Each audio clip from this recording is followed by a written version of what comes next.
Akash Reflection. एक शहर जो समय से भी पुराना है, समुद्र ने उसे अपनी आगोश में ले लिया है। 10,000 साल से ये सोया हुआ है, लहरों के नीचे दफन एक राज। ये अटलांटिस नहीं है, कोई खोया हुआ स्वर्ग नहीं, ये असली है, साफ साफ दिखता है और ये हमें गहराई से बुला रहा है। समुद्र अपनी सारी सुंदरता के लिए एक कठोर मालकिन है। वह अपने रहस्यों की ईर्ष्या से रक्षा करती है, उन्हें भारी दबाव और अभेद्य अंधेरे के नीचे छुपाती है। फिर भी तांत्रिक सुराग सामने आए हैं जो हमारे डूबे हुए शहर के अस्तित्व की ओर इशारा करते हैं। गुप्त समाजों से सौंपे गए प्राचीन मानचित्र उन भूभागों को दर्शाते हैं जो अब मौजूद नहीं हैं। क्या ये हमारी खोई हुई सभ्यता के अवशेष हो सकते हैं, जो पिछले हिमयुग के अंत में समुद्र के बढ़ते स्तर से निगल गए थे? क्या ये लहरों के नीचे शहर के रहस्य को उजागर करने की कुंजी हो सकते हैं? गहराई की कहानियां खोए हुए शहरों और गायब सभ्यताओं के किस्सों से भरी हैं। लेकिन यह कोई मिथक नहीं है, कोई किंवदंती नहीं है, यह वास्तविक है।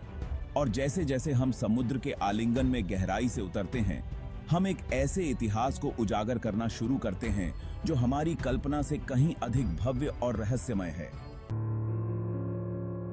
तारीख मेरे दिमाग में गूंजती है।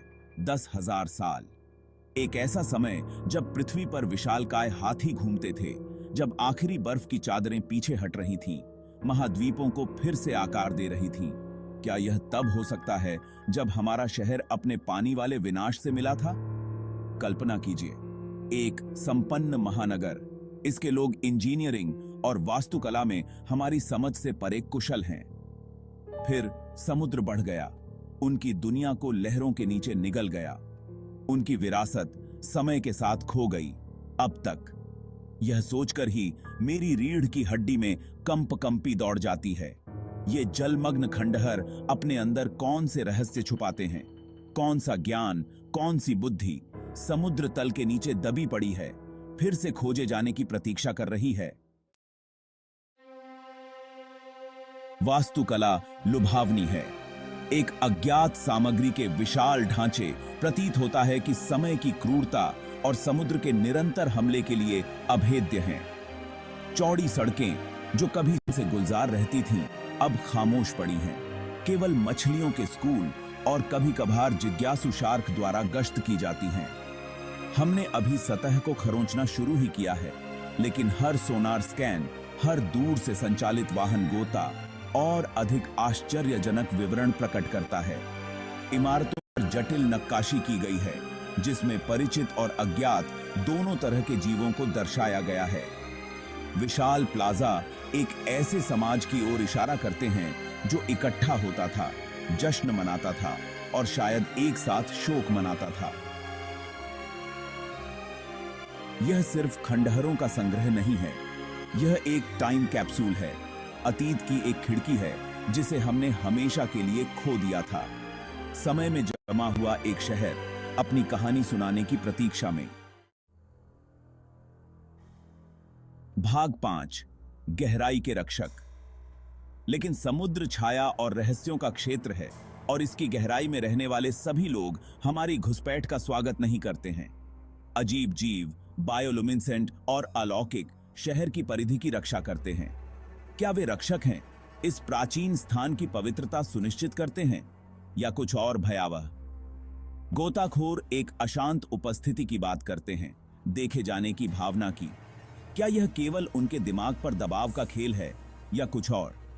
क्या समुद्री राक्षसों और लेविथान की किंवदंतियां वास्तविकता में निहित हो सकती हैं, इस धंसी हुई दुनिया के संरक्षक?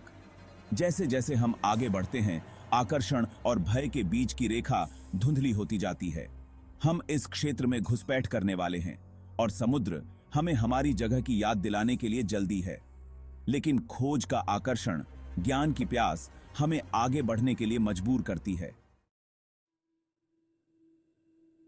भाग 6, रहस्यों से पर्दा उठाना।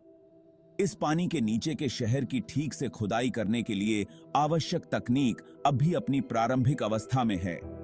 इन गहराइयों पर दबाव बहुत ज्यादा है।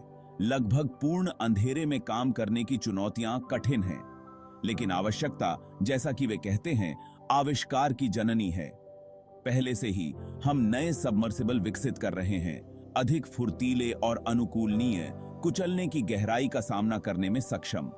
उन्नत सोनार और इमेजिंग तकनीक हमें शहर को अधिक विस्तार से मैप करने की अनुमति दे रही है, इसके रहस्यों को परत दर परत प्रकट कर रही है।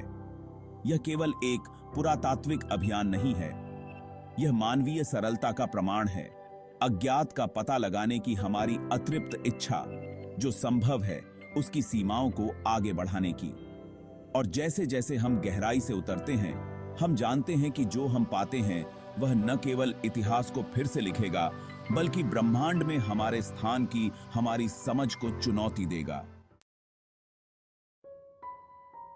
भाग 7 रहस्य बना हुआ है। लहरों के नीचे का शहर अपने रहस्यों से कसकर चिपक जाता है। प्रत्येक उत्तर से केवल और प्रश्न ही सामने आते हैं। ये लोग कौन थे जिन्होंने इस महानगर का निर्माण किया? उनका उद्देश्य क्या था? और उनके निधन का कारण क्या बना?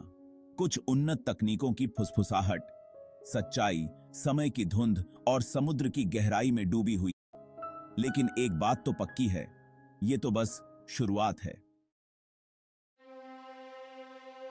भाग 8 हमारी अपनी दुनिया से परे एक दुनिया।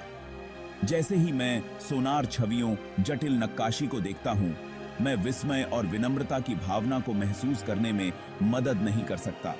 यह शहर, यह सभ्यता इस बात का एक कठोर अनुस्मारक है कि हम पहले नहीं हैं और हम आखिरी नहीं होंगे। ब्रह्मांड विशाल है, इसकी गहराई संभावनाओं से भरी हुई है, हमारा से परे दुनिया के साथ।